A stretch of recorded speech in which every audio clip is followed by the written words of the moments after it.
Mahdi ada di Taliban. Enggak, saya enggak percaya. Wallahi, 7 kali saya bersumpah tidak percaya. Kenapa? Karena panji-panji Al-Mahdi itu di Khurasan dalam riwayatnya. Di timur Khurasan. Jika engkau melihatnya, kata Nabi, maka pastikan fihimul Mahdi, di sana ada Imam Mahdi. Mereka bergerak nanti, bergerak, dan target pertamanya adalah membebaskan Al-Quds. Bagaimana mungkin Al-Quds dibebaskan dari Israel yang memerangi keturunan Israel walaupun dia sudah Islam? Nanti kita bisa dipecah karena isu ini.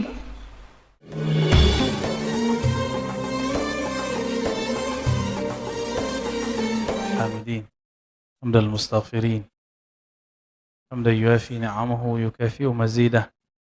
Asyhadu an la ilaha illallah anna Muhammadan abduhu wa rasuluh.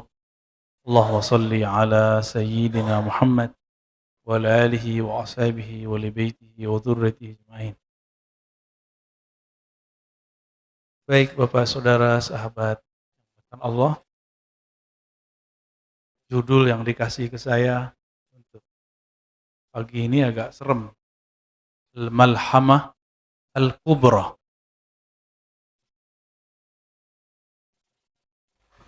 Gitu Pak Mirwan. Artinya apa tuh Pak Mirwan? Al-Malhamah Al-Kubra itu berarti perang dunia terbesar. Serem gak tuh? Tapi nanti kita akan membawakannya dengan cara yang tidak serem ya. Tinggal baca-baca hadisnya doang Pak. Sebelumnya mari kita mulai kajian ini dengan baca surah Al-Fatihah.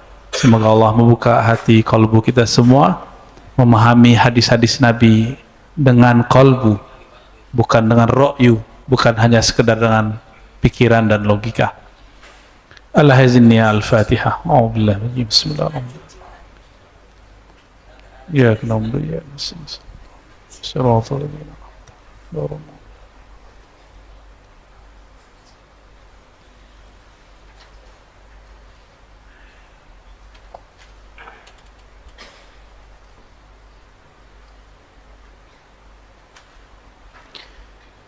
Saya membawa kitab Mishkatul Masabih yang sudah diringkas ya. Hadiah dari sahabat saya ketika pulang dari India ya. Mishkatul Masabih salah satu kitab kumpulan hadis-hadis yang sangat relevan untuk zaman sekarang. Ditulis oleh para imam kita Imam Al-Baghawi seingat saya. Kemudian diikhtisar oleh Muhammad Ilyas Al-Kandahlawi ya, salah satu ulama besar di India. Ya, syukran Pak. Beliau membuka bab malahim dengan banyak hadis, tapi nanti saya pilih mana yang pas ya untuk kita. Pertama, hadis yang sahih riwayat Imam Bukhari dan Muslim. Ini panjang. Coba disimak. Ini kilas singkat dari Nabi SAW mengenai akhir zaman.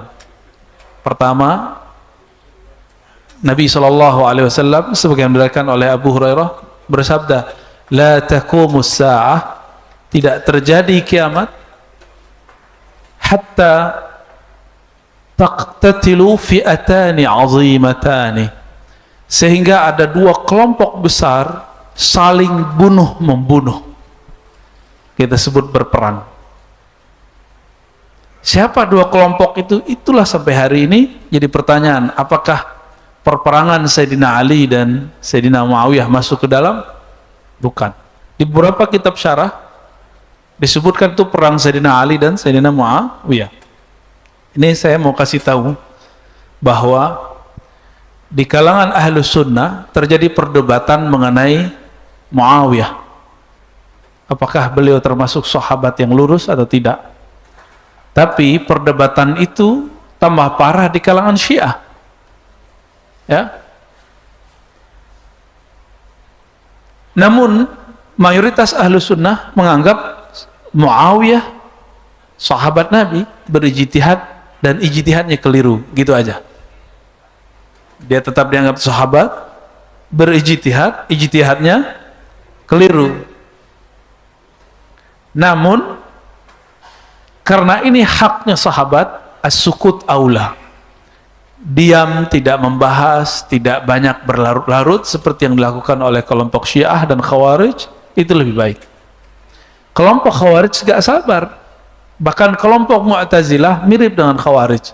Mereka mengkafirkan salah satunya. Kalau Khawarij mengkafirkan Ali dan Muawiyah, kalau Mu'tazilah memfasikkan Muawiyah, sedangkan Syiah mengatakan Muawiyah itu bukan hanya fasik, bahkan zindiq, ya. A'udzubillah min dzalik, ya. Mazhab su'udzon, ya, kepada sahabat. Takunu bainahuma maktalah 'azimah da'wahuma wahidah. Akan terjadi antara dua kelompok itu perperangan yang sangat besar sekali, tetapi kepentingan mereka sama. Da'wahuma wahidah, kepentingannya sama. Wa hatta yub'atsa dajjaluna kadzabun, bahkan nanti akan muncul dajjal-dajjal, pembohong-pembohong besar. Dajjal bahasa Arab itu mubalaghah dari fa'al, kazzab. Kazib orang bohong sekali dua kali. Kalau kadzab bohongnya berkali-kali. Surganya neraka, nerakanya surga. Dia bawa simbol-simbol keislaman, padahal itu kezindikan. Hati-hati, ini mulai muncul, Pak. Mulai muncul beberapa kelompok-kelompok yang membawa simbol-simbol keislaman, tapi ternyata di belakangnya ada perpecahan yang luar biasa, ada kehancuran Islam di belakangnya, ada penghinaan terhadap Islam di belakangnya, tanpa mereka sadari. Maka jangan termakan dengan simbol, ya. Qaribun min 30, si Kazzab dan Dajjal ini muncul 30, qarib, kira-kira, bisa jadi lebih, bisa kurang. Kulluhum yaz'am annahu Rasulullah, semuanya mengaku bahwa dia adalah Rasul Allah. Rasul di sini berarti bisa Nabi, bisa berarti Mahdi.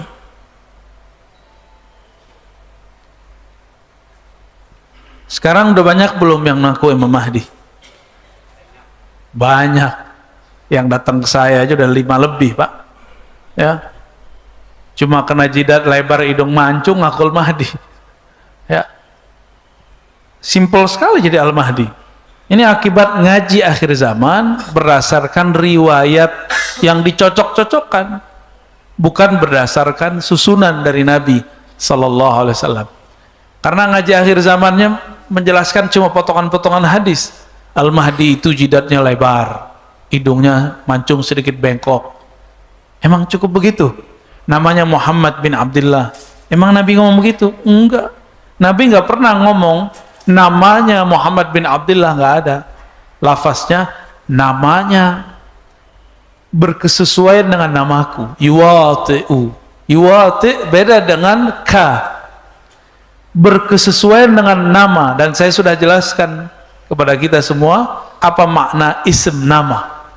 Bahwa nama berarti keilmuan yang tinggi, dan yang kedua tanda-tanda.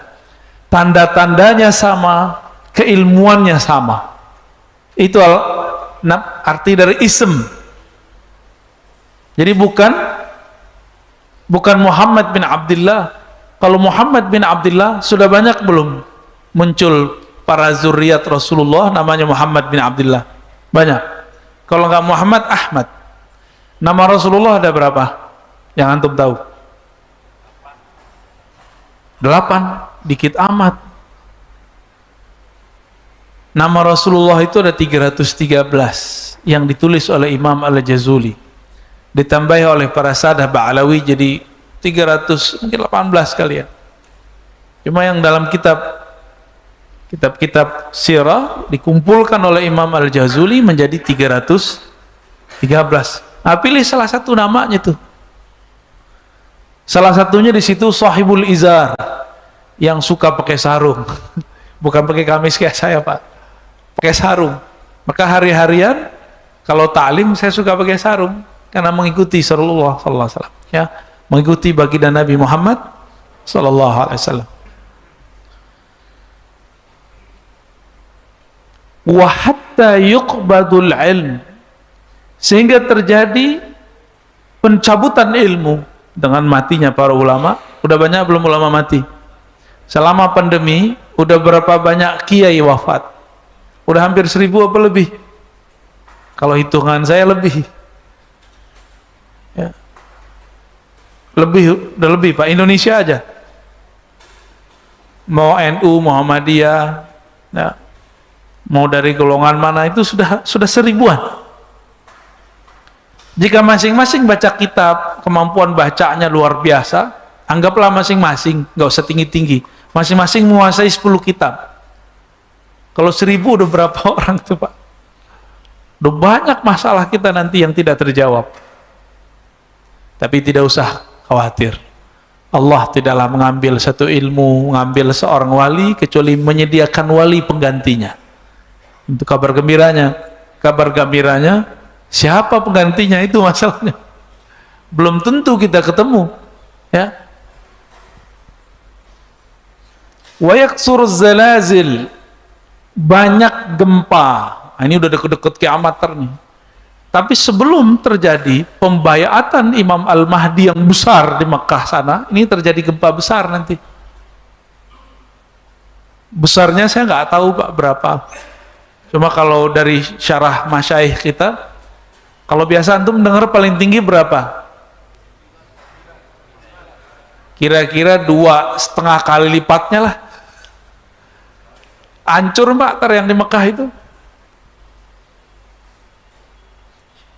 Itu bangunan-bangunan yang ada di sekitar Masjidil Haram hancur nanti itu. Itu bayangannya kan sudah nutupin Masjidil Haram, Pak. Benar nggak? Walaupun atasnya bulan sabit, Allah gitu ya. Tetap aja Rasulullah nggak menginginkan itu. Belum nanti kalau kita tanya, itu duitnya dari mana tuh? Bunga doang kali ya?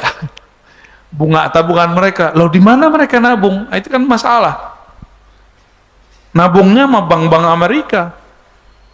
Macam-macam, Saudi dibekuin. Kita masih sibuk aja di sini masalah hukum bank, ya. Nanti kita bahas pembahasan khusus deh tentang bank, ya. Karena ini banyak yang memfitnah saya menghalalkan riba. Keliru besar. Riba pasti haram. Kalau bank gak ada di masa Rasul, karena tidak ada di masa Rasulullah, pasti ulama berbeda pendapat. 10 tahun saya mengharamkan bank secara mutlak, mau konven, mau syariah. Tapi kemudian kita menganjurkan bank syariah, tapi tidak memutlakkan keharaman bank konvensional. Nanti ada pembahasan khusus, Pak. Tapi saya singgung di sini, ini penting sekali. Dan saya bukan orang pertama yang ngomong ini. Sebelum saya sudah ada ulama Darul Ifta Mesir yang mencabut fatwa keharaman bank. Bukan mencabut keharaman riba, ngerti ya? Riba pasti haram, pegang. Ayatnya wa harramar riba. Allah mengharamkan riba. Ada nggak bank di masa Nabi? Ada nggak lembaga di masa Rasul tempat nyimpan duit? Lembaga tempat minjem duit? Nggak ada. Kalaupun ada, namanya rentenir, mirip dengan pinjaman online sekarang, persis. Antum yang orang bank paham lah maksudnya. Tapi masalahnya tidak semua orang-orang yang kerja di bank itu ngerti persoalan ini. Nanya lagi sama kita, ya. Kalau bank itu haram, antum haram mengikuti semua yang dari bank. At-tabi' tabi'un. Apa arti tabi' tabi'un? Ini kaidah fikih, qawaid fiqhiyah. Apa arti tabi' tabi'un? Jika sesuatu itu haram, maka yang turunannya haram. Coba yang mengharamkan riba, pakai duit nggak antum? Pakai duit, baik duit yang fisik ataupun duit digital. Kalau kita mengharamkan bank, maka turunannya haram. Rupiah, dolar, ringgit itu bagian dari turunan bank, bukan? Bener? Gimana? Mau mengharamin? Mikir-mikir mau haramin sesuatu, efeknya luar biasa, kemana-mana perginya. Maka mengharamkan sesuatu jangan pakai nafsu, pakai ilmu. Ya, ini orang biasa beda. Cuma ada yang sudah merasa ustadz pun menutup pikirannya masalah itu. Menurut antum ulama Darul Ifta Mesir itu bodoh-bodoh nggak? Nah, ini kita belum ngomong tentang ulama kita loh ya. Bodoh-bodoh nggak di situ? Kira-kira mereka menghalalkan yang Allah haramkan nggak? Ulama Darul Ifta Mesir loh. Sama dengan ulama Al-Azhar. Ini dua kelompok yang berbeda, tapi orangnya itu juga.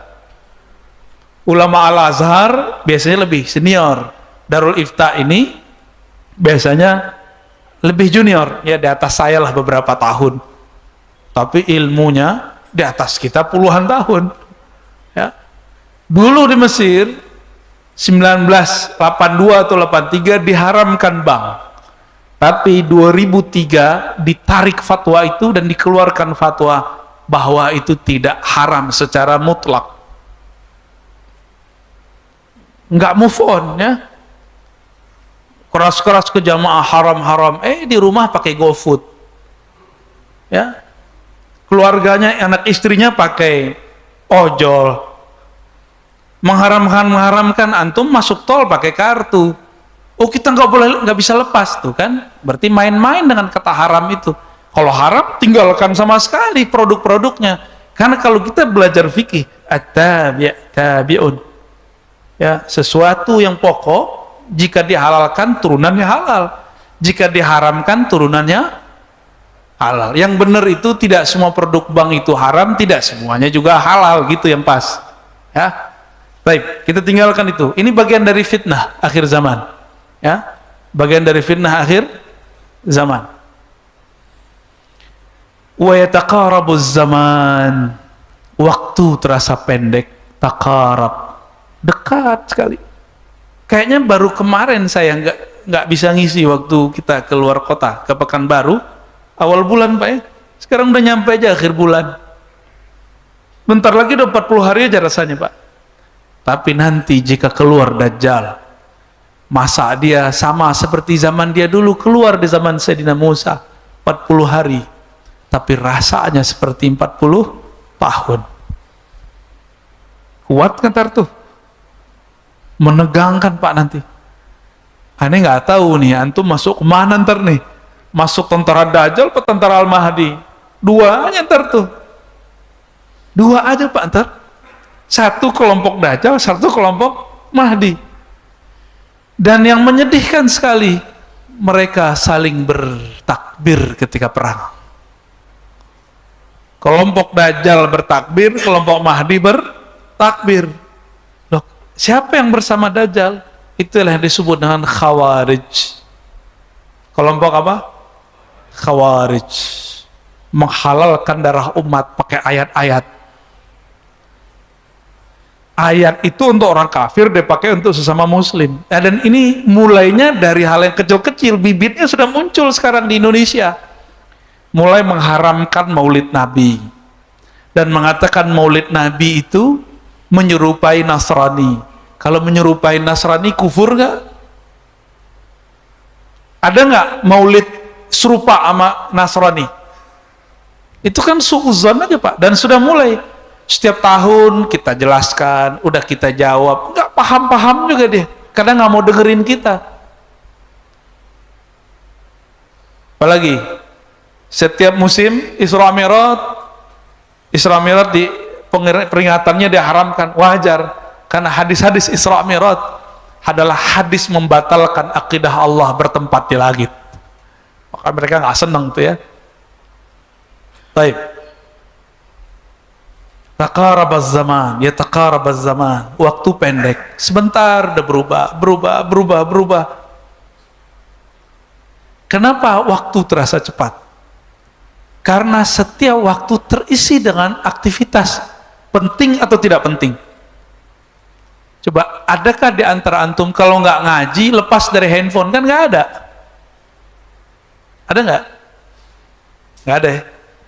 Kecuali yang tugas, dia lagi tugas nih. Yang kerja di kantor, mulai buka handphone, buka laptop. Tahu tuh udah pagi aja, udah sore aja, bener? Ya. Tahu udah besok lagi. Begitu terus. Ya taqarabuz zaman. Maka waktu itu dibagi dua. Ada waktu yang antum sebut detik, menit, jam, hari, minggu, bulan. Oh Ustadz, nggak boleh nyebut minggu. Ya salam, ya. Ini cuma persoalan bahasa, nggak usah repot. Minggu ini dari gereja, udahlah.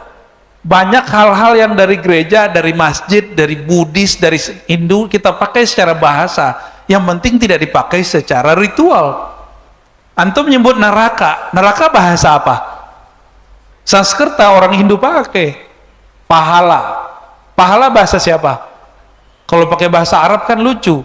Ajrun, ajrin. Orang nyebut kurang ajrin lagi. Ya. Diterjemahkan ulama kita menjadi karma, pala. Hilang karmanya jadi pahala, sama dia. Jangan saklek ilmu, jangan pakai kitab Wikipedia atau Wikipedia. Ilmu itu pakai ilmu, kalau bab tauhid pakai tauhid, ya. Jadi boleh nggak nyebut ahad dengan minggu? Boleh, tapi kalau di kampung saya orang nyebutnya ahad, Pak. Akad malah. Kampung saya nyebutnya ahad, akad. Hari apa? Hari apu gitu. Hari akad gitu. Atau kalau kampung Pak Mirwan. Bener, akad Pak, atau ahad. Fase amat Pak. Alhamdulillah. Wa yazharul fitan, dan tanda berikutnya muncullah banyak fitan. Jamak dari fitnah artinya kekacauan. Wa yaksurul haraj wa huwal qatl. Banyaklah pembunuhan. Jadi waktu ISIS muncul pertama kali, kita udah mulai khawatir, jangan-jangan masuk bagian dari ini. Tapi bukan ya. Ini hadisnya masih panjang ini. Kita cut aja dulu ya. Kita langsung masuk ke fasal berikut.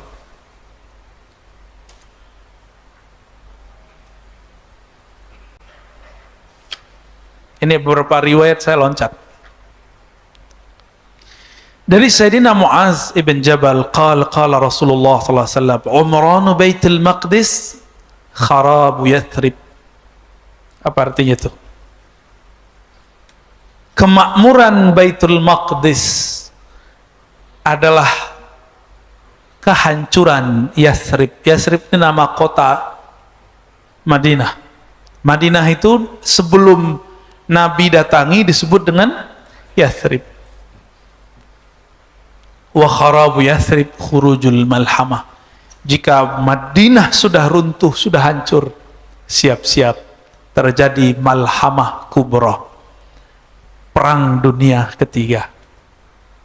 Perang dunia kedua udah ya. Kalau antum tiap hari perang dunia ya, sama pasangan ya. Wa khurujul malhamah fathul Konstantiniyah. Terjadinya perang dunia terakhir itu adalah awal terbukanya gerbang Konstantinopel kesekian kalinya. Wa fathu Konstantiniyah khurujud dajjal.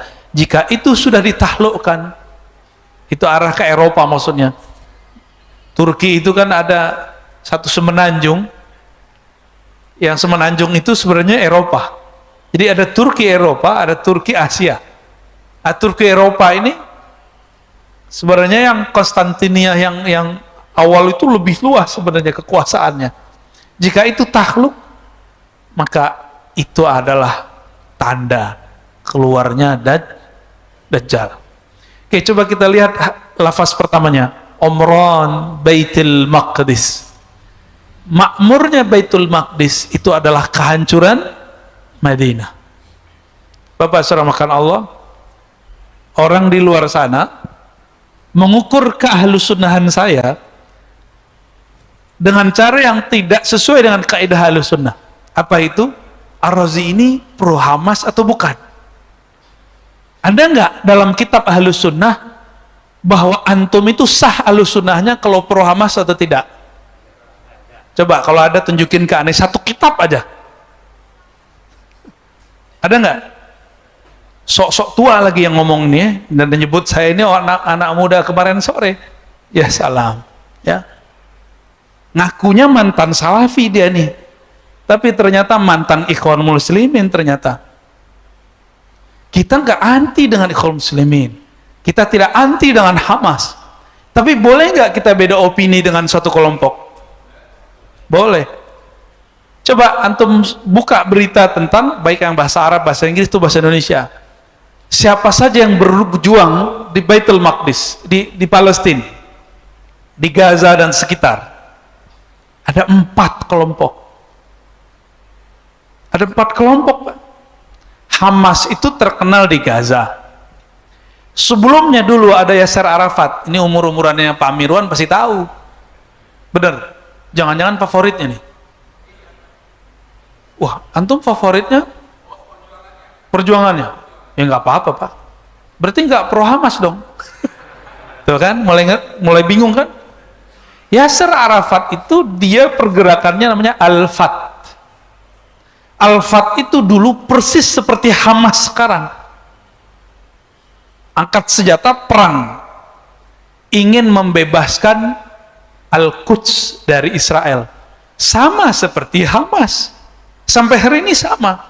Perbedaannya Yasser Arafat kemudian sudah lelah berperang dan dia menemukan gak mungkin begini hidup damai kalau kita tidak menghargai satu sama lain. Disitulah Yasser Arafat kemudian ditinggalkan oleh kelompok-kelompok yang lain. Maka Hamas pun kemudian buat rumus, siapa yang menganggap Israel itu eksis berarti dia pro Israel. Fair nggak ngomong begitu? Yasser Arafat disebut pro Israel, kan nggak fair begitu, Pak. Dulu kelompok Al-Fat ini persis sama kayak Hamas, perang, tapi mereka udah capek perang. Maka jika ada pergolakan sekarang di sana, bisa jadi pergolakan sesama mereka. Ada 4, Pak. Ada Tahrir Palestina, ada macam-macam. Termasuk yang sekarang yang dianggap sebagai presiden, itu kan nggak diakui oleh Hamas. Dan dia nggak punya kas negara, Pak. Yang sekarang jadi presiden Palestina itu kelompok yang lain lagi tuh. Jadi ada 4 kelompok di sana, ada yang nasionalis, ada yang agamis, ada yang nasionalis religius, ada yang haluannya ikhwan muslimin, itu Hamas. Al-Fat itu mirip-mirip kayak orang NU. Tapi mereka ini sama-sama ahlus sun, 4-4-nya ahlus sunnah, Pak, jangan macam-macam antum. Masing-masing mereka mazhabnya Syafi'i, akidahnya Asy'ariyah. Mereka kalau subuh itu kunut di sana. Tapi ada yang Al-Fat, ada yang Hamas. Disitulah rabi-rabi itu ngomong, seandainya orang-orang Palestina ini sholat subuhnya ramai seperti sholat Jumat, kita bisa kalah. Itu di sana maksudnya. Jadi pejuang-pejuang subuh, kita ramein masjid bukan karena kalam itu, tapi karena kalam Rasulullah SAW. Disinilah saya mau meluruskan pejuang-pejuang subuh. Tolong antum meramaikan masjid bukan karena kalam si Rabi, tapi kita meramaikan subuh karena Nabi mengatakan, "Lau araftum, lau alimtum ma fil isya'i was subuh wal fajr." Ya. Kalau kamu tahu rahasia isya dan subuh, kamu akan mendatanginya. Walau habwan, walaupun merangkak. Itu yang kita pakai. Kita nggak pakai kalam rasi Rabi, nggak penting sama kita. Ya. Kebangkitan itu ditandai dengan di saat tubuh ini malas, antum bisa mengkondisikannya. Saat malas kita bisa tetap tidak malas. Bayangkan nanti di saat-saat muncul ketegangan luar biasa ini. Jadi dari dalam hati yang paling ujung, kita sangat menginginkan Al-Quds itu merdeka, benar gak? Terbebas dari Israel, benar. Namun antum mau ikut yang mana itu terserah, mau ikut Al-Fatah, mau ikut Hamas, itu opini politik aja. Kayak di negeri ini antum ada yang ikut NU, Muhammadiyah, emang itu jadi standar, kan nggak masalah. Pak Mirwan aja Muhammadiyah, amalannya udah jadi NU kan, nggak ada masalah tuh. Ada kawan kita Muhammadiyah, gayanya udah gaya Salafi, nggak ada masalah sama kita. Yang penting dia siap untuk berbeda. Masalahnya mereka nggak siap berbeda. Jadi nanti ini para dai itu akan dipecah dengan opini. Ini baru opini Al-Quds. Kita ini semuanya mendukung perjuangan Al-Quds. Tapi antum yang sudah pernah ke sana, kalau kita kirim dana ke sana, nyampenya ke siapa kira-kira? Kita kalau masuk bayar visanya ke siapa, Pak? Israel. Terus kawan saya mau bawa barang ke sana, apa yang terjadi? Nggak bisa masuk. Orang diperiksanya sampai 7 kali. Maka perjuangan-perjuangan kita tentang Al-Quds ini kadang-kadang lebay. Semua kita berjuang, tapi antum harus ingat, yang bisa menaklukkan Al-Quds itu cuma tentara Al-Mahdi, gak ada lagi. Ini kabar gembira plus kabar buruk. Apa kabar gembiranya? Berarti bakal dibebaskan. Kabar buruknya apa? Apa kabar buruknya? Kapan? Benar nggak? Menurut antum Taliban bakal membebaskan Palestina nggak? Aneh nggak percaya. Mohon maaf, ini opini kita bisa berbeda. Taliban itu keturunan mereka kabilah Fustun. Fustun itu salah satu kabilah Israel. Ini bukan hoax, baca beritanya dengan benar. Mungkin nggak saudara Israel merangin Israel, mungkin nggak? Walaupun dia bawa bendera la ilaha illallah, saya nggak percaya, Pak. Saya nggak percaya. Anda mau tanya sama antum, negara sebelum Taliban ada, itu ahlu sunnah juga bukan? Jadi kalau Taliban sekarang Sunni, dia merangin pemerintahan yang Sunni, mana yang benar? Katanya antum nih anti China, benar? Sekarang Taliban didukung oleh Cina dan senang dengan dukungan Cina, gimana? Bingung kan? Antum kan anti Yahudi, anti Amerika. Saudi belakangnya dibayangi Amerika. Maka kita nggak bisa masyrik dan maghrib, kita nggak bisa timur barat. Gerakan akhir zaman bukan gerakan timur, bukan gerakan barat. Gerakan akhir zaman itu gerakan yang dibimbing secara qalbiyah, secara ruhiyah dari Allah Subhanahu wa taala. Nggak pakai ini, Pak. Nggak pakai opini-opini semata. Maka jangan percaya kalau orang ngomong Panji Al-Mahdi ada di Taliban. Enggak, saya nggak percaya. Wallahi, 7 kali saya bersumpah tidak percaya. Kenapa? Karena Panji Al-Mahdi itu di Khurasan dalam riwayatnya. Di timur Khurasan. Jika engkau melihatnya, kata Nabi, maka pastikan fihimul Mahdi, di sana ada Imam Mahdi. Mereka bergerak nanti, bergerak, dan target pertamanya adalah membebaskan Al-Quds. Bagaimana mungkin Al-Quds dibebaskan dari Israel yang memerangi keturunan Israel, walaupun dia sudah Islam?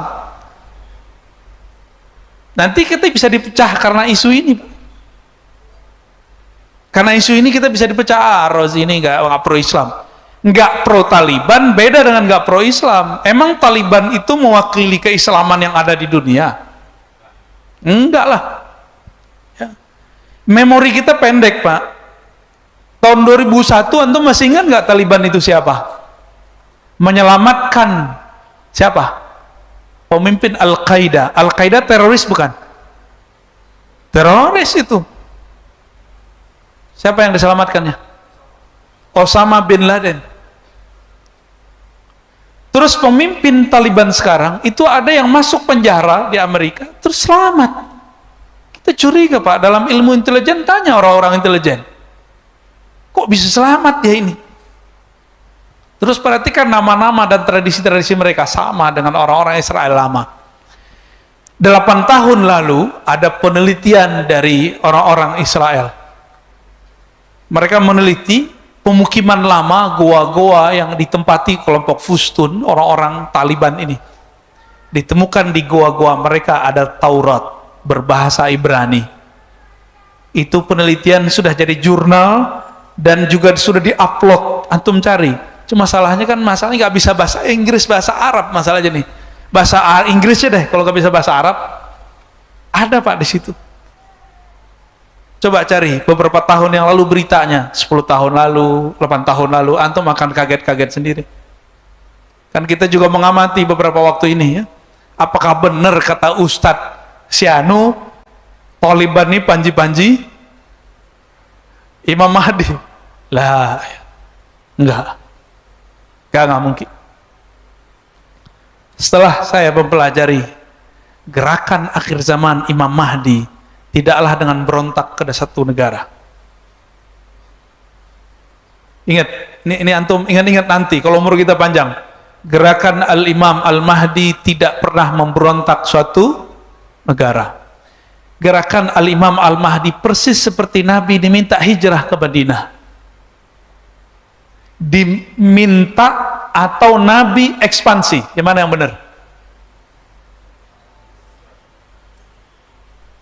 Apa? Bahasa Arabnya fathu. Al-Fath. Al-Fath itu dibuka, bukan perang, nggak ada perang. Nabi dari Madinah ke Mekah itu gimana? Perang? Nggak juga. Maka gerakan Imam Mahdi akhir zaman tidak ada namanya memberontak ke satu negara, nggak ada. Jadi khilafah ala minhajin nubuwah bukan pergerakan pemberontakan, bukan. Ini perlu diingat-ingat. Nggak ada ceritanya gerakan Imam Mahdi itu memberontak, itu nggak ada. Nanti, inilah yang paling inti di sini. Jika terjadi perang ini terjadi kapan? Coba kira-kira menurut antum sekarang satu negara prinsipnya bukan ngirim barang ke negara lain, bukan. Sekarang country, satu negara, daulah itu mengirim, memproduksi barang untuk negara mereka sendiri, benar nggak? Lama-lama ini kan nggak sehat begini. Tetangga nggak bisa hidup sendiri Pak. Dia mesti ada orang lain kiri kanannya. Covid ini adalah awal daripada tanda-tanda kemunculan itu. Karena dalam hadis Imam Abu Daud dikatakan bahwa sebelum Al-Mahdi keluar terjadi kezaliman yang merata-rata di mana-mana. Dan tidak ada satu negeri, dan ini saya ulang-ulang terus Pak, tidak ada satu negeri di muka bumi kecuali masuk isu corona di dalamnya. Benar nggak? Baru berapa corona? Baru 2. Kata WHO ada berapa? 6. Bisa jadi lebih? Bisa jadi lebih. Kalau baru 2 dan yang kedua kemarin lebih parah dari yang pertama, benar nggak? Cuma untungnya masjid kita tutup bagaimana kemarin? Tutup Pak kemarin. Yang kedua, nggak tahu nanti yang ketiga, aneh nggak tahu ntar tuh. Itu nanti lebih dahsyat dari ini Pak, dari yang Delta. Kapan itu? Wallahu a'lam. Tapi antum kayaknya udah nggak takut ya, udah siap mati. Ya? Gaya sok siap mati aja. Su'ul khotimah apa husnul khotimah? Husnul khotimah lah ya. Al-malhamah al-uzma atau al-malhamah al-kubra disebutkan dalam hadis Imam Tirmizi, antara malhamah uzma penaklukan Konstantin dan khurujud Dajjal itu cuma 7 bulan, di riwayat lain 7 tahun. Tapi kalau riwayat Imam Tirmizi berapa? 7 bulan. Di riwayat Abu Daud antara perang dengan penaklukan Madinah itu 6 tahun. Wa yakhrujud dajjal fi sabi'ah, lalu keluarlah Dajjal. Ini hitungan bodoh aja nih. Perang dunia nanti itu bukan lagi perang negara dengan negara, karena nanti batas-batas teritorial negara itu sudah jadi bayang-bayang semua. Jika satu negara nih nggak sanggup lagi beli vaksin, padahal virusnya masih ada 4 lagi, Pak. Negara kita sudah nggak sanggup beli nih sebenarnya, ngutang kan? Tapi masih syukur, antum udah digratisin aja masih protes kan? Udah gratis masih protes. Di negara-negara Afrika dan Amerika Latin, Asia Tengah, sampai sekarang masih ada beberapa negara yang nggak sanggup beli, nggak sanggup ngutang aja nggak diterima. Kedubes-kedubes kita di sana nggak dapat gratis. Kedubes di sini berapa banyak negara digratiskan oleh negara kita, apalagi bangsanya sendiri. Kita boleh sepakat vaksin tidak vaksin, tapi saya lagi bercerita tentang efek kalau beli vaksin gimana. Berapa triliun Pak habis? Waduh, gila itu Pak. Kalau ini 4 kali lagi, duit negara kita masih ada nggak? Kira-kira gitu Pak. Kalau kas negara habis, Indonesia kira-kira gimana Pak? Waduh, antum ngomong bubar kok bisa santai ya? Itulah hebatnya orang Indonesia. Santuy. Santai ya. Dan emang inilah imunitas yang Allah berikan ke negeri ini. Hidup santai sepanjang masa. Emang Pak, ini yang nggak ada di negara lain. Antum pindah ke jiran aja, ke negeri Singapura, sahabat kita kan banyak di sana. Mereka kan rapi, disiplin. Kita itu santai dan gak disiplin. Cuma itulah kekuatan kita. Benar gak? Itu kekuatan kita Pak. Diajar disiplin dikit kemana-mana harus pakai kartu, harus ada apa namanya, peduli apa? Aduh, repot amat tuh ya. Dikit buka, aduh kita yang gaptek-gaptek ini kan susah Pak. Tapi kita santai aja, nggak bisa mall ya sudah. Kan begitu kita ya. Masih ada pasar-pasar. Ya, Indonesia ini kalau tutup mall, kita masih punya warung kelontong Pak, tenang aja. Tutup semua Alfamart, Indomart, gak ada masalah. Masih banyak warung-warung kecil. Ya, malah seneng warung kecil. Ini antum nggak tahu cerita bus ya? Bus tuh seneng banget. Bus antar kota Pak, antar provinsi. Mereka tuh berharap corona diperpanjang. Tuh, ada yang berdoa corona diperpanjang. PPKM maksudnya. Kalau kita kan enggak ya. Kenapa? Pada mudah nggak naik pesawat? Sekarang mudah. Emang mudah? Susah kita sekarang mau kemana-mana. Kita kemarin ke Pekanbaru harus PCR dulu. Balik ke sini PCR lagi, aduh, rempong bener ya. Tapi alhamdulillah kita hidupnya santai. Ya. Nah, teman-teman. Ini ngaji akhir zaman jangan serius-serius amat. Karena seriusnya nanti. Ya. Ini kita sebutkan tahapan-tahapannya. Bahwa sebelum Dajjal Mahdi muncul, mereka sudah ada. Mereka sudah ada. Beberapa ulama kita sudah dikasih visi dan mereka bisa melihat. Beberapa sudah mimpi, beberapa sudah mengalami pengalaman rohani, bertemu dengan sosok Al-Mahdi, bertemu dengan sosok Dajjal. Udah ketemu Pak. Beberapa mereka udah melihat di mana si Dajjal itu, di mana Imam Mahdi itu. Jadi sosoknya sudah ada. Tapi kapan Allah keluarkan dua-duanya? Maka terjadilah perang besar dulu yang disebut Al-Malhamah Al-Kubra. Tapi di perang Malhamah itu sebenarnya Imam Mahdi sudah keluar, cuma belum semua orang tahu. Dajjal pun sudah bergerak, tapi di belakang layar. Keluarlah kemudian puncaknya, jika Dajjal keluarnya 40 hari 40 malam. Al-Mahdi itu Dia saktinya luar biasa. Semua keilmuan yang pernah ada di masa lalu itu ada pada beliau. Maka Al-Mahdi nggak pernah takut sama Dajjal. Hidupnya santai karena dia mengenal Allah. Ala inna awliya Allah la khaufun alaihim wa lahum ya zanun. Para wali nggak ada takutnya. Jadi antum kalau cemas ini nur kewaliannya hilang udah. Al-Mahdi itu presidennya, pemimpinnya para wali. Pasti dia paling tenang di saat semua orang ribut, semua orang cemas. Kita baru dapat isu Dukhon 15 Ramadan tahun lalu, cemas nggak? Ya Al-Mahdi santai aja pasti. Ya apalagi pengikut-pengikut dia, santuinya bukan main. Dan nggak mungkin Al-Mahdi itu sekarang nonjol-nonjolin dirinya, apalagi nongol-nongol di YouTube ngaku-ngaku udah ketemu Tuhan. Nggak mungkin, ya. Dan kurang canggih Al-Mahdi kalau mimpi ketemu Tuhan, ketemu Allah, ketemu Nabi. Al-Mahdi dapat akses yang lebih mulia dari itu. Maka jangan percaya dengan Mahdi-Mahdi palsu. Semua di prank itu, ya. Jadi ada Mahdi di prank, Mbak.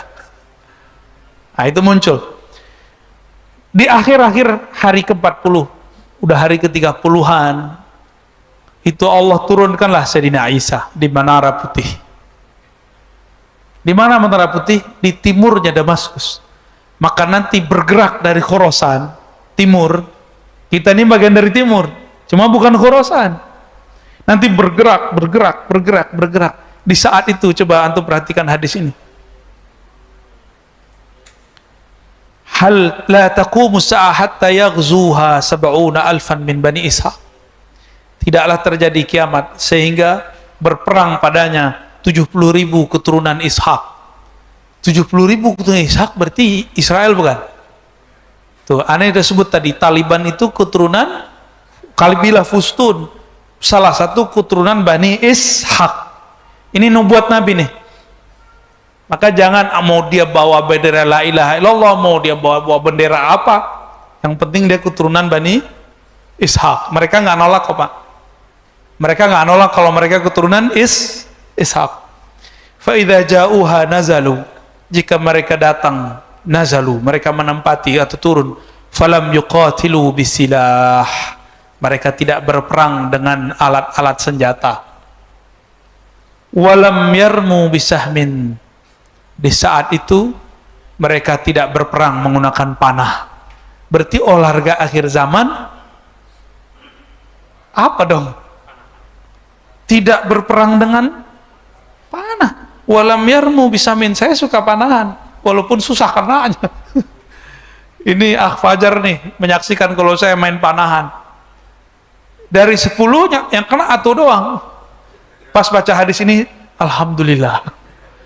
Kenapa? Lam yarmu bisahmin, mereka tidak perang dengan melempar busur panah.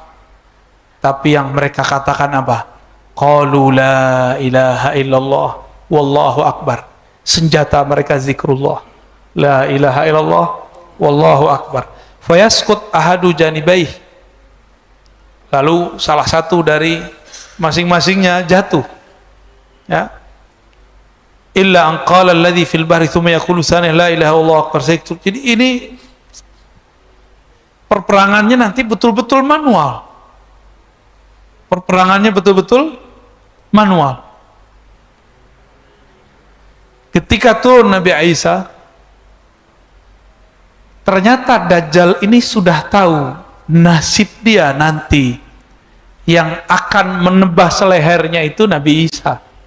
Makanya Nabi Isa di waktu beliau masih hidup di zaman Bani Israel, umur 33 tahun lebih beberapa bulan, beliau kemudian dikhianati oleh salah satu muridnya sendiri yang nyamar jadi pengikutnya, namanya Yudas Iskariot. Ternyata Yudas Iskariot itu adalah samaran dari Samiri. Samiri ini nggak tahu kemana hilang. Dia mengira Nabi Isa sudah mati. Tapi dengan ada kajian-kajian begini, muncul Nabi Muhammad mengabarkan Isa belum mati. Kagetlah dia, muncul ketakutan lagi. Jadi Samiri itu alias Dajjal takutnya sama sosok Isa. Karena dia dikasih tahu, kamu nasibmu berakhir di tangan Nabi Isa. Jadi nanti setiap kali ketemu Nabi Isa, terlihat jauh saja, itu Dajjal langsung pergi. Apa kata orang sini? Jiper apa? Waduh, Nabi Isa dikabur dia, Pak. Disebutkan di hadis, dia meleleh seperti garam. Garam kepanasan meleleh. Maksudnya ketakutan. Jadi Dajjal tuh nggak pernah takut kecuali Nabi Isa. Menurut antum, Al-Mahdi ini kurang sakti atau gimana? Kok Nabi Isa yang bunuh? Ketika Nabi Isa turun, Nabi Isa masuk ke satu masjid di salah satu wilayah di Syam. Kita nggak tahu nama masjidnya apa, kan belum dikabarkan, di hadisnya begitu doang. Di dalam masjid sudah berkumpul umat Islam, di luar berjaga. Ternyata nggak jauh dari situ pasukan Dajjal sudah mau menembus, tapi nggak berani dekat. Di saat itu Nabi Isa datang, Nabi Isa dipersilakan jadi imam. Apa kata beliau? Tidak, engkaulah yang jadi imam, wahai Mahdi. Coba bayangin, wali dari Nabi Muhammad, keturunan Nabi Muhammad, jadi imam di belakangnya Nabi Isa. Kok bisa? Nabi Isa nanti statusnya bukan sebagai nabi, statusnya sebagai wali, karena Nabi bersabda, la nabiyya ba'di, tidak ada lagi nabi setelahku. Jika ada nabi turun setelahku, pangkatnya bukan sebagai nabi, pangkatnya sebagai wali. Nanti ada penyerahan pedang senjata khusus, kita nggak tahu senjatanya apa, dari Sayyidina Al-Mahdi kepada Sayyidina Isa. Pedang itulah kemudian alatnya Nabi Isa untuk menggorok Dajjal. Ini Dajjal itu digorok dengan apa aja nggak mati-mati. Tapi jika pedang ini sudah diserahkan, berarti sudah ada skenario orang dalam Al-Mahdi berhasil di tengah Dajjal. Sebagaimana orang Dajjal disisipkan ke Al-Mahdi, kan Allah khairul makirin, Allah sebaik-baik yang berkonspirasi. Tentu juga ada orang Al-Mahdi di sekitar Dajjal. Nanti mereka kode-kodean, Pak, secara batin. Siap. Barulah Sayyidina Isa mengejar kemanapun Dajjal pergi. Disitulah terbirit-birit mereka bergerak bersama, Al-Mahdi, Isa, Al-Mahdi, Isa. Bahkan disebutkan ada riwayat Khidir dan Ilyas, semuanya bergabung. Betapa canggihnya Al-Mahdi. Penasehatnya adalah seorang nabi, Nabi Isa. Penasehatnya Nabi Khidir, Nabi Ilyas. Dia wali, penasehatnya nabi. Kira-kira gimana tuh? Itulah beruntungnya umat Nabi Muhammad sallallahu alaihi wasallam. Benarlah hadis walaupun dhaif menurut ahli hadis. Ulama ummati ka anbiya bani Israil. Ulama umatku seperti nabinya Bani Israel. Setara secara tugas, walaupun secara makom itu lain cerita. Maka sahabat-sahabat dimulakan Allah, nanti ini bakal terjadi dalam waktu menjelang kesananya cepat, tapi kalau sudah terjadi perang nanti, kita nggak ada lagi ada handphone, ya. Jangankan handphone, nanti pedang aja susah dipakai, panah aja susah dipakai. Tapi nanti ada perang, kekuatan-kekuatan batin, kekuatan alam. Dan saya sudah pernah cerita di sini.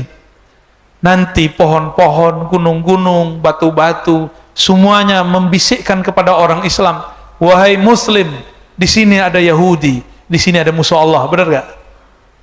Itu antum bisa nggak mendengar pohon ngomong?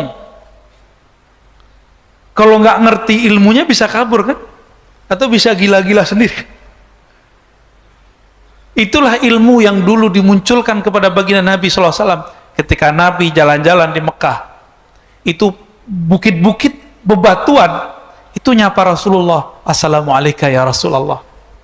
Nabi masuk ke Madinah, banyak pohon, itu pohon-pohon patuh sama Nabi. Itu ngomong pakai bahasa lisan atau pakai bahasa rohani? Rohani, Pak. Kalau Bapak coba pakai bahasa lisan, coba aja pohon tuh ngomong. Ya, saya jamin gagal. Tapi Allah mengatakan, dengan apa kita berdialog dengan alam? Nah, ini kata kunci. Tidaklah ada sesuatu, wa in min syai', tidaklah ada sesuatu kecuali yusabbih, bertasbih. Sabbaha lillahi ma fis samawati wal ard, bertasbih apa yang di langit dan apa yang di bumi. Maka belajarlah mentasbihkan badan kita, mentasbihkan batin kita, maka nanti kita akan bisa berdialog dengan bahasa-bahasa tasbih alam semesta. Baru bisa ngerti Pak nanti mereka ngomong apa. Maka nanti walaupun kelompok Al-Mahdi ini sedikit, tapi tentaranya itu alam. Air berbicara, pohon berbicara, batu berbicara, kecuali ada satu pohon namanya Al-Gharqad yang sekarang sudah ditumbuhin mereka. Ya, barangkali itu ada yang mau didiskusikan. Wah, pasti Pak Mirwan nih, langganan tetap. Tafadhol, langsung Pak Mirwan. Dengar. Assalamualaikum.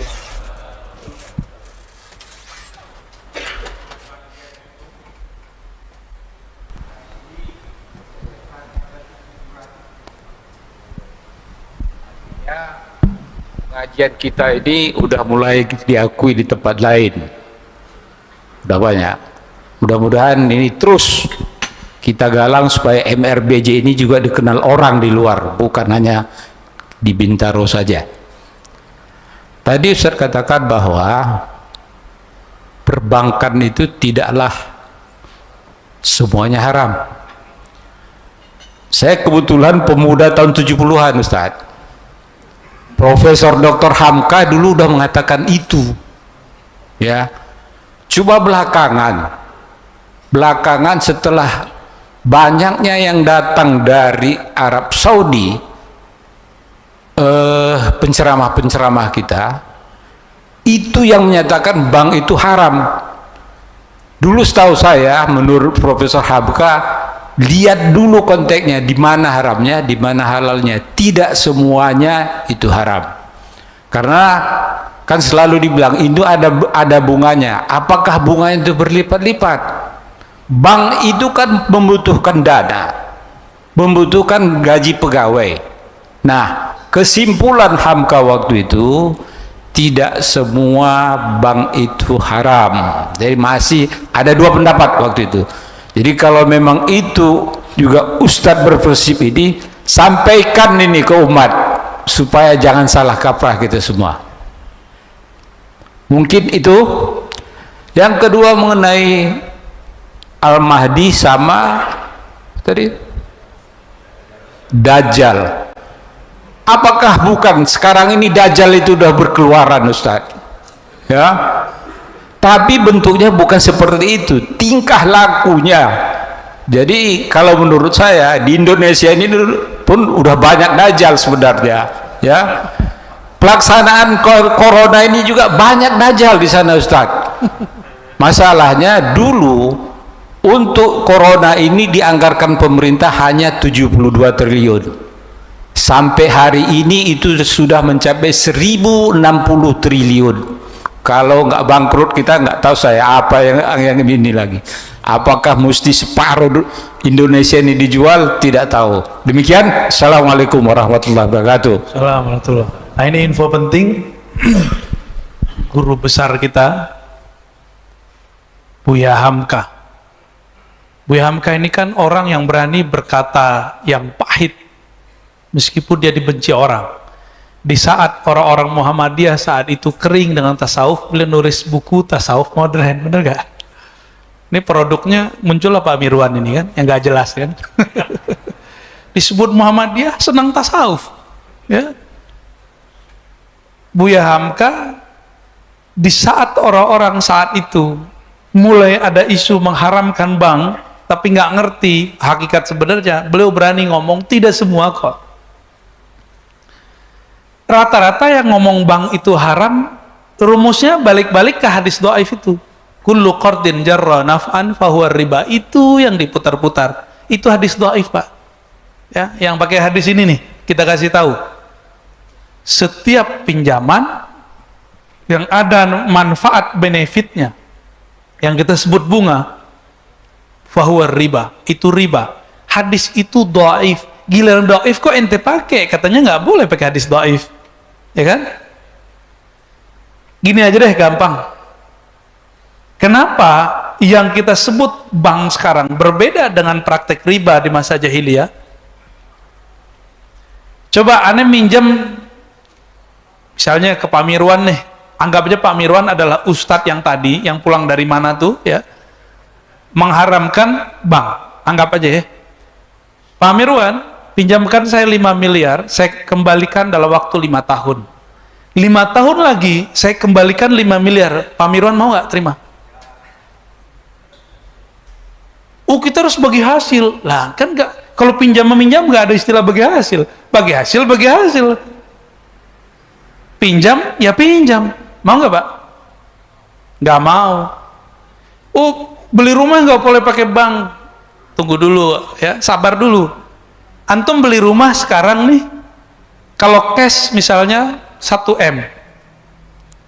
Kalau kredit di total misalnya 10 tahun, jadinya 1,5. Misal nih. Coba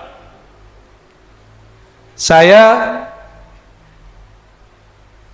pinjam duit antum sekarang yang tas 1 M itu, 10 tahun lagi saya balikin 1 M juga, mau nggak? Oh, rumah aja naik, kan gitu kan ngomongnya. Itu riba bukan? Kan ada tambahan. Maka ada satu kejadian yang terjadi di zaman sekarang, nggak ada di zaman Nabi.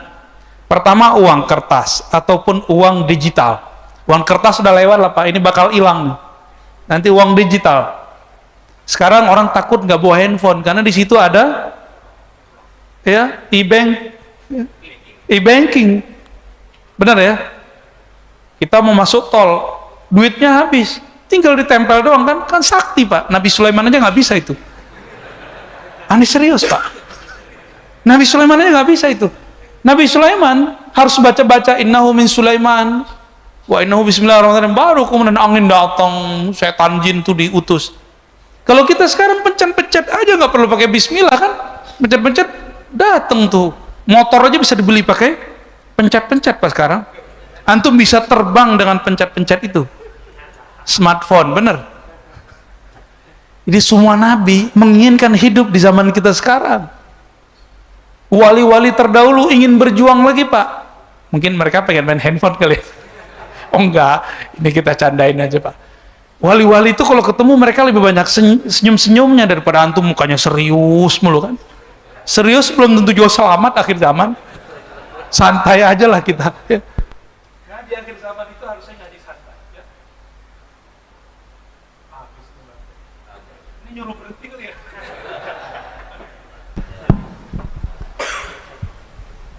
Ambil.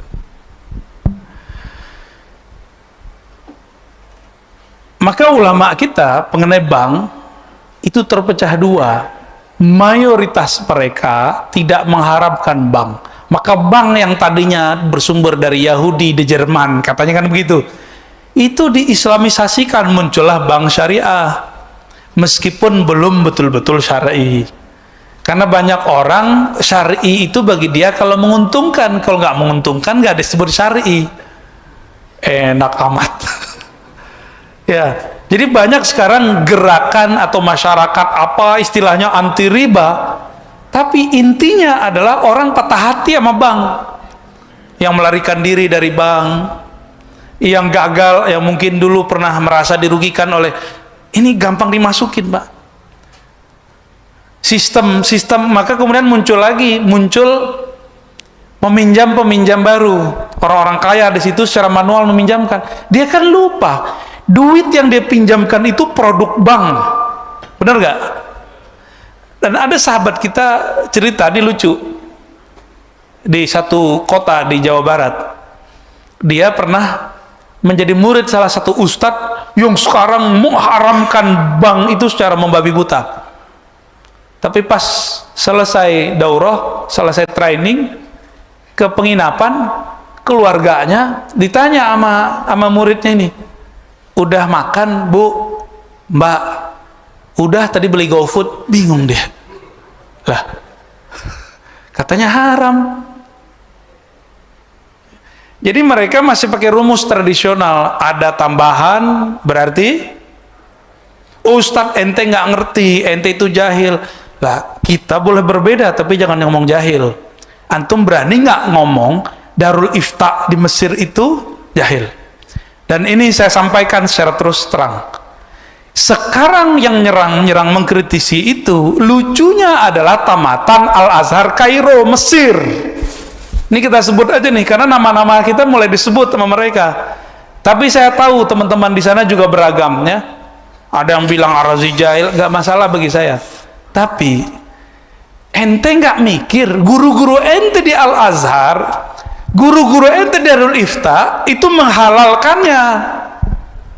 Kenapa aneh yang diserang? Kenapa nggak serang Masyaikh Al-Azhar? Serang no Syekh Ahmad Thayyib, Syekh Ali Jum'ah, ya, Dr. Syauqi, Dr. Amr, ya, banyak di sono. Syekh Usama. Kenapa nggak mereka yang antum kata-katain? Nggak berani, takut kualat. Sama Ar-Razi nggak takut kualat. Jadi kadang-kadang mau ngeritik nggak mikir dulu. Kalau dia ngambil ilmu dari ulama yang ulamanya menghalalkan ini dan merevisi fatwa itu, dia masih pakai fatwa yang jadul.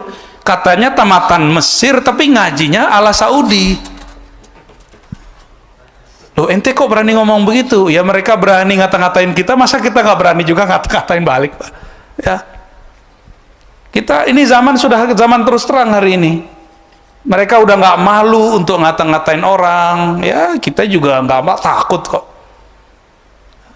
Insya Allah kita nggak lana khawfu laumata laim. Selama ada dalilnya, ada ulama bersama kita tetap akan berani insya Allah. Maka mohon maaf Bapak Saudara, maka Allah, beberapa opini kita boleh berbeda, tapi jangan gunakan kata-kata hujatan.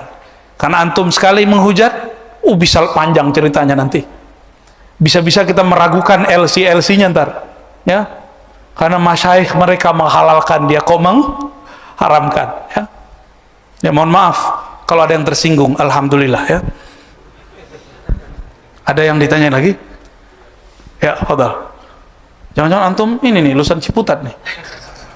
LC. Ya, Assalamualaikum warahmatullahi wabarakatuh. Saya baru pertama kali ke sini, Ustadz, dan saya udah tonton. Saya dari Rawamangun tadi jam 4. Masya Allah. Berangkat jam 4 kurang, jadi menarik sekali. Apalagi tasawufnya juga saya ikutin kok. Ini menarik soal bank ya, karena kalau bicara tentang tadi pinjaman ada benefit lebih, karena saya memang punya background kan finance ya. Artinya ada yang namanya proses time value of money gitu. 1 miliar dikeluarkan sekarang mau diambil atau mau 2 miliar 10 tahun lagi gitu kan.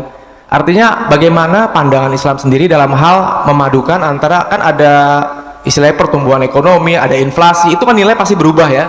Nah, pandangan Islam sendiri untuk menjelaskan ke orang-orang yang mengatakan bahwa itu ada tambahan, tapi secara angka memang tambahan, tapi secara daya belinya kan bisa berkurang gitu ya. Nah, dari pandangan Islam sendiri menjelaskan hal seperti ini, apakah sudah mengadopsi dari istilah yang dipakai time value of money plus inflasi, atau mereka mungkin kurang piknik gitu Pak Ustadz? Ya, demikian. Yang pertama, al-aslu fil muamalat, pada dasarnya muamalat itu al-ibahah, boleh-boleh saja.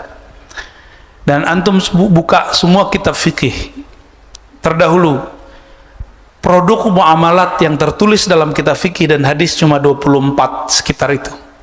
Belum ada di situ namanya kredit, belum ada namanya saham, belum ada namanya bank, belum ada simpan pinjam ala bank, belum ada. Maka ini adalah bagian dari perkembangan peradaban ekonomi manusia. Karena tidak ada di zaman Nabi, maka hukumnya pun berubah. Bukan berubah, emang belum ada kok. Maka ulama menyebutkan kaidah ini. Selama tidak ada dalil yang mengharamkannya, maka dia tidak haram. Ma'lam yadulla alaihi dalilun syar'i, selama tidak ada dalil syar'i yang mengharamkannya. Itu satu. Yang kedua, muamalat dalam Islam itu terbuka, maftuhah. Apa buktinya? Dinar dirham itu sistem Nabi atau sistem yang sudah ada sebelum Nabi? Ayo. Nabi ketika berdagang ke Syam itu pakai dinar dirham bukan? Berarti sudah ada sebelum Nabi bukan? Jadi jangan salah kira dinar dirham bukanlah sistem ekonomi Rasulullah Sallallahu Alaihi Wasallam. Ini perlu diingat. Dinar dirham adalah sistem ekonomi yang dipakai, alat tukar yang dipakai oleh Rum dan Persia. Oke. Lalu Nabi adopsi nggak? Diadopsi, dan ternyata secara inflasi, karena dinar itu emas, dia aman dari inflasi. Bener, inflasinya nggak begitu. Jatuhnya emas, naiknya emas kan kemarin sempat naik ya, waktu kita awal corona sempat naik, tapi turunnya juga pelan banget, pelan, sangat stabil. Harga kambing dulu dengan harga kambing sekarang kalau dijadiin emas sama, berarti dia stabil. Bener nih yang usaha kambing nih, bener bang? Bener bang ya, Bang Roy ya? Tuh tanya sama dia Pak kalau nggak percaya Pak. Tapi kalau antum menggunakan harga pakai nilai tukar uang, ini sekarang juga udah mulai bingung. Dulu itu nilai tukar uang berdasarkan kas emas satu negara, tapi sekarang begitu nggak? Dolar suka-suka dia buat cetak. Kok kita masih begitu aja? Kita berdasarkan simpanan kita, kalau mereka kok enggak? Ada satu negara di Amerika Latin berani nekat, dia cetaklah duit banyak-banyak. Sama yang di Afrika Pak, kita nggak usah sebut nama negaranya, sedih soalnya. Itu untuk beli aqua atau beli coklat aja dia harus bawa duit setebel ini, karena mereka ahli ekonominya koplak-koplak Pak, atau koplak. Dia kira kalau nyetak duit banyak-banyak nggak inflasi, asal aja ya. Jadi ahli ekonominya ngayal kayak anak kecil, kita cetak aja duit banyak-banyak. Itu ngaconya di situ. Duit kita sekarang itu betul-betul ya, kalau bahasa Pak Mirwan tadi apa? Dajjal.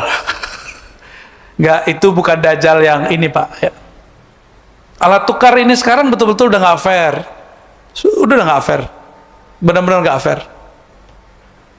Maka kita nggak bisa menggunakan itu. Hukum yang dijadikan ada pada hukum dinar dirham tidak berlaku pada hukum mata uang zaman now. Nggak bisa. 1 M tahun ini, 10 tahun lagi nilai rumah, ini kita beli rumah berapa kira-kira? Anggaplah 2 M. Kalau diemaskan sama nggak? 10 tahun lagi nilai emasnya segitu, tapi harga duitnya, nilai angkanya naik. Riba nggak? Oh, kita Islami nggak boleh ada riba, jadi beli rumahnya kredit, duitnya harus sama dengan nggak kredit, enak amat. Ya, teman-teman yang melakukan Allah, kredit itu nggak ada transaksinya di zaman Nabi. Ada nggak transaksi itu di zaman Nabi? Nggak ada. Maka hukumnya tidak ada di kitab fikih, baru di kitab fikih kontemporer adanya. Bank tidak ada dalam kitab fikih, maka antum mau cari di kitab mana aja nggak ketemu. Baru belakangan Wabah Zuhaili, Yusuf Al-Qaradawi, ulama itu aja udah berbeda-beda dengan ulama Al-Azhar. Jadi di sana juga udah beda Pak. Antum bilang Saudi mengharamkan bank, ya salam. Saudi itu duit minyaknya taruh di bank Amerika, di bank Swiss. Bunga-bunganya dijadiin bangun sekitar Masjidil Haram Mekah, dijadiin dikirim CSR-nya untuk beasiswa yang tadi mengharamkan bank itu. Nggak percaya, cek sendirilah ya. Itu mah cuma batuk-batuknya mereka doang, tai-tainya minyak itu. Nggak nyadar mereka mengharamkan sesuatu yang mereka makan. Ya, yaudah. Mutu bi ghaizikum. Itu jangan diterjemahkan secara harfiah ya. Gimana, cukup atau masih ada? Oke, tadi di belakang pertama ya. Ada yang sesuai tema nggak? Sesuai tema Malhamah Al-Kubra. Jangan bahas bank lagi, saya nggak mau tanggapin lagi. Ya. Bismillahirrahmanirrahim. Assalamualaikum warahmatullahi wabarakatuh. Pak Ardin bukan? Ya, Ustaz. Bercadar Pak. Ya. Zaman now. Ya. Pak Ustadz, pertanyaannya terkait langsung dengan Malhamah Al-Kubra tadi. Iya, bagus. Karena tadi disampaikan bagaimana pemahaman tentang adanya siap berbeda. Pemahaman siap berbeda ini itu sekarang itu apakah menjadi siap berseberangan? Kemudian kalau siap berseberangan, padahal kita berharap Islam itu satu. Oke. Ya. Jadi sistem politik nih Pak Ustadz. Ya. Kalau sistem politik Islam ini terpecah belah, itulah yang diharapkan oleh musuh-musuh Islam. Tetapi karena memang Islam itu baik karena adanya perbedaan, itu diartikan menjadi berseberangan, dan itulah asal muasal selalu menjadi perpecahan dan tidak akan pernah terjadi Islam yang satu. Baik. Bagaimana ini Ustaz? Assalamualaikum warahmatullahi wabarakatuh. Assalamualaikum. Perpecahan di tengah umat akhir zaman bukanlah keinginan musuh, tapi itu adalah takdir dari Allah Subhanahu wa taala kepada setiap umat.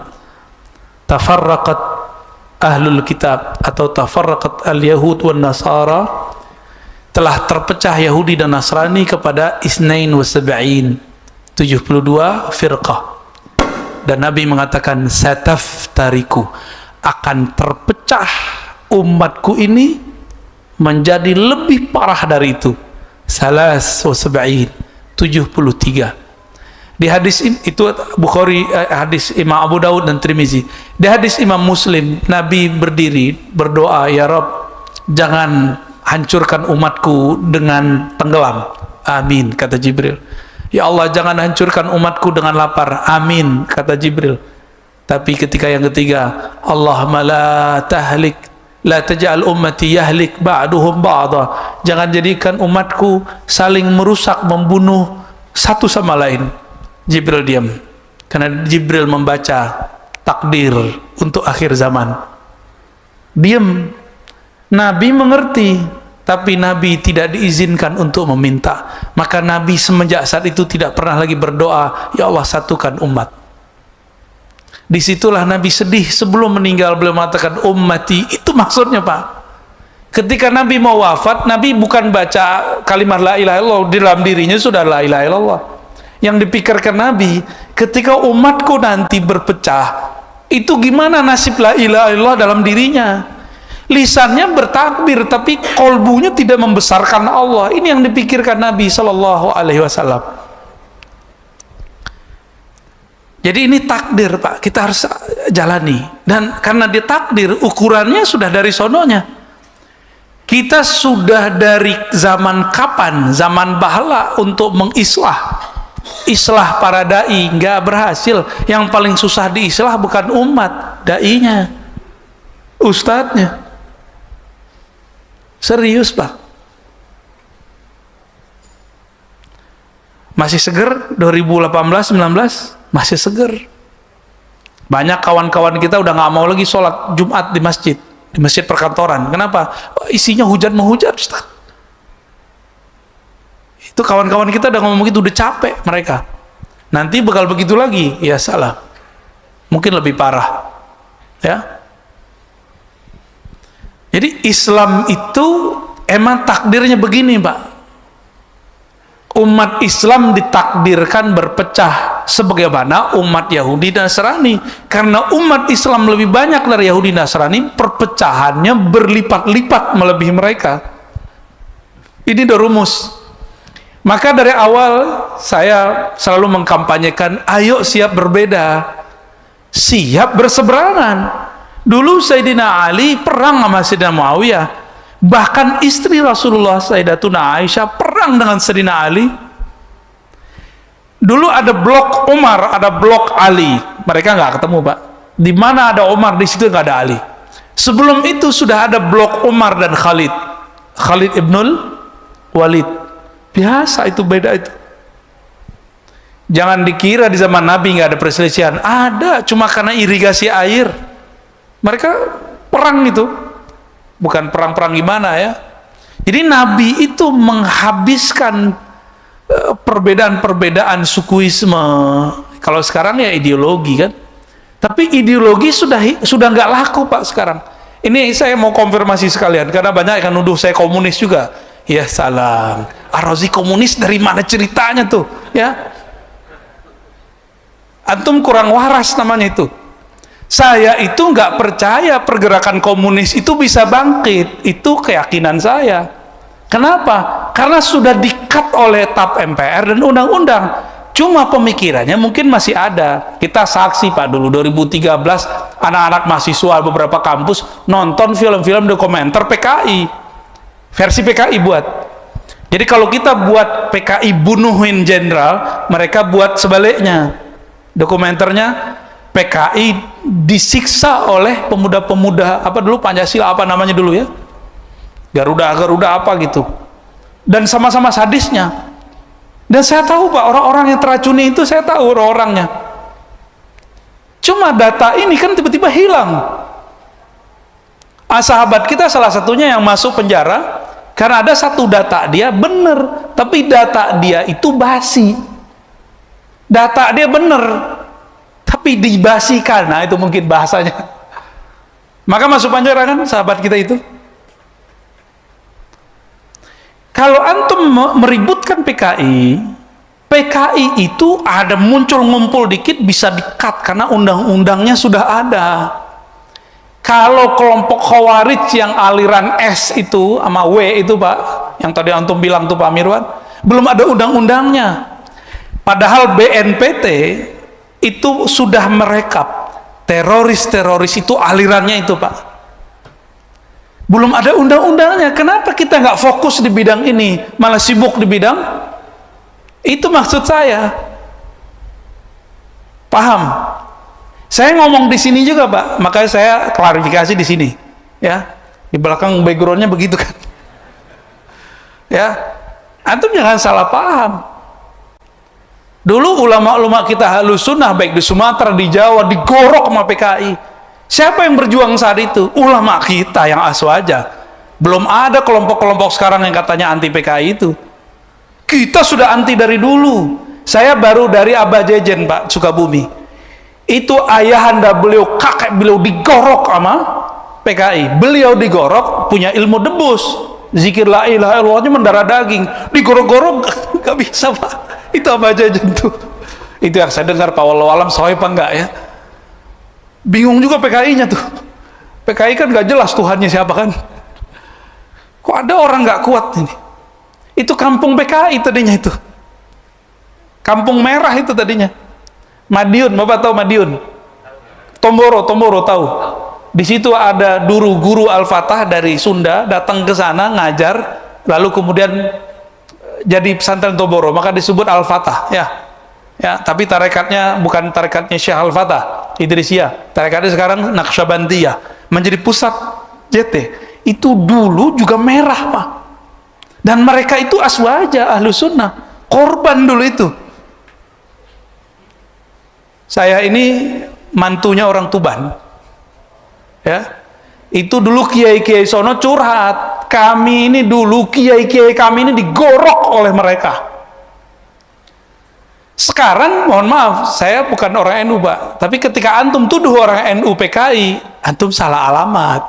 Orang NU itu kiai-kiainya dulu adalah korbannya PKI. Di mana kita saat itu?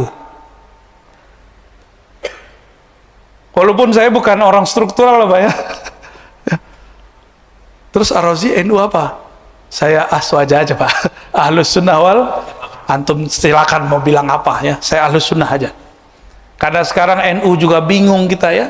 Ada NU SAS katanya, ada NU garis lurus. Kan bingung kita Pak. Ya, benar nggak? Waktu Hadratus Syekh Hasyim Asy'ari ada, Syekh Ahmad Dahlan ada, kan nggak ada garis-garis begitu, nggak ada sebutan sas-sas begitu kan nggak ada. Nah, saya yang itu aja Pak, yang ikut Hadratus Syekh itu, yang beliau mengatakan Ahlus Sunnah itu berakidah Asy'ariyah Maturidiyah, bermazhab yang 4 atau Syafi'i salah satunya, dan bertasawuf. Saya aswajanya itu. Guru saya Allah yarham Syekh Ali Mustafa Yaqub beliau pernah jadi ketua syura NU, tapi di akhir hayatnya oleh yang sekarang ditendang. Beliau pun juga sudah nggak mau lagi, dan beliau fokus jadi muallim. Maka yang saya ambil dari ulama-ulama ahlus sunnah nahdiyin adalah ilmu ta'limnya, ya, karena itu yang mahal dari mereka, dan yang tidak ada di sebagian kiai ada di kiai saya, ilmu berani, Pak. Benar gak? Antum masih ingat memori Kiai Ali Mustafa Yaqub? Itu orang berani. Di saat orang-orang ngomong A, beliau ngomong B, gak ada rasa takut. Nah, berani yang itu tuh turun sama kita, Pak, dikit. Makanya agak sedikit berani, Pak. Alhamdulillah, ya. Jadi Pak Hardin, kita cukup menjaga persaudaraan dalam perbedaan, tidak usah mempersatukan. Jadi dalam Al-Quran kalimatnya fa'aslihu, islahlah, bukan satukan. Islah itu artinya mencari kemaslahatan, mencari titik temu, titik persamaan meskipun kita berbeda. Saya baru waktu yang lalu dipertemukan dengan Kiai Idrus, ya, NUGL, ya, sama Syekh Abdul Somad. Saya manggil beliau Syekh karena Habib Lutfi memberi gelar beliau Syekh, karena kalau dipanggil Ustadz kayaknya terlalu rendah, ya. Saya lebih senang manggil beliau Syekh. Ya, bukan berarti saya NUGL juga, Pak, ya. Bukan berarti jalur pergerakan saya sama juga dengan Syekh Abdul Somad. Kami siap berbeda, tapi dalam usul, dalam pokok ahlus sunnah kami sama. Bapak siap berbeda, ustadznya siap beda. Bapak siap nggak siap beda? Ustadznya udah siap beda, antum nggak siap beda, terus ustadznya siapa?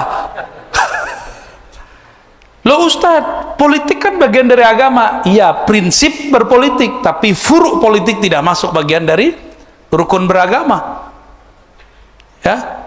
Maka kalau nanti ada perbedaan lagi mengenai siapa presiden masa depan, tolong jangan kaget, biasa aja. Tapi nanti jangan tanya ke aneh, ya. Insya Allah nggak akan dijawab. Saya nggak sibuk memikirkan siapa presiden masa depan, Pak. Yang saya sibukkan bagaimana nasib umat masa depan. Siapkah kita menjadi pengikut Al-Mahdi, atau kita malah membiarkan diri kita menjadi pengikut Dajjal? Demikian kira-kira, sudah mau 6:30, ya. Semoga majelis ini diberkahi Allah. Semoga ini simbol kita mau islah. Saya yakin di antara antum ada yang nggak sepakat dengan saya masalah A, B, C, D, tapi mau duduk bersama. Ini yang kita mau. Semoga nanti majlis ini menjadi masjid simbol pertemuan para dai. Di Pekanbaru, sahabat-sahabat kita sudah buat pertemuan dai setiap malam Jumat, kajian Sahih Bukhari. Dulu saya sudah sampaikan, Pak, mungkin nggak bisa setiap malam, setiap minggu, sekali sebulan aja. Ada beberapa ustadz berdiri di depan yang semanhaj ahlus sunnah wal jamaah mengkaji kitab. Kalau di sana sudah ada Bukhari, mungkin di sini Muslim kali, Pak, ya, atau kitab apa gitu. Kalau bisa tiap bulan lebih indah, tiap minggu lebih indah. Anak-anak muda punya pergerakan Islam, tapi anak muda kan galau, ya, belum tahu arahnya kemana. Harus didampingi oleh ustadz-ustadz yang tidak galau. Jangan nanti ustadznya galau juga, Pak. Repot kita. Manhajnya nggak boleh manhaj al-galawi, manhajnya harus manhaj yang wadih, manhaj yang terang benderang, yang Nabi katakan, aku tinggalkan kamu malamnya seperti siangnya, ya. Semoga nanti dilanjutkan ini obrolan kita, nanti bakal ramai, Pak, insya Allah. Kajian-kajian Ahlussunnah itu dirindukan. Kita buat kajian gak jauh dari sini, kajian Al-Hikam, itu sudah ramai sekali. Sampai saya mikir, ini gimana caranya biar orang tetap jaga jarak, ya. Masih bisa dikendalikan sampai sekarang, tapi nggak tahu sampai kapan nanti. Bisa-bisa nanti dipindah ke sini, Pak, kajian Al-Hikamnya. Siap nggak, Pak, tuh? Tapi ngajinya jam 12 malam. Ini jumlah antum nggak seberapa, jumlah mereka 3 kali lipatnya antum sekarang. Ngaji hikam setiap jam 11:30 sampai jam 3. Dari mana-mana, Pak. Begitu orang merindukan sekarang kajian-kajian kitab turas. Dan saya terima kasih kepada pengurus dengan segala macam cobaan-cobaan buat antum, sudah memfasilitasi para ustadz ngaji kitab. Jadi kalau bisa tidak ada ustadz di sini kecuali ngajinya ngaji kitab. Biar nanti terasa rasa pesantren walaupun nggak pernah nyantri, ya.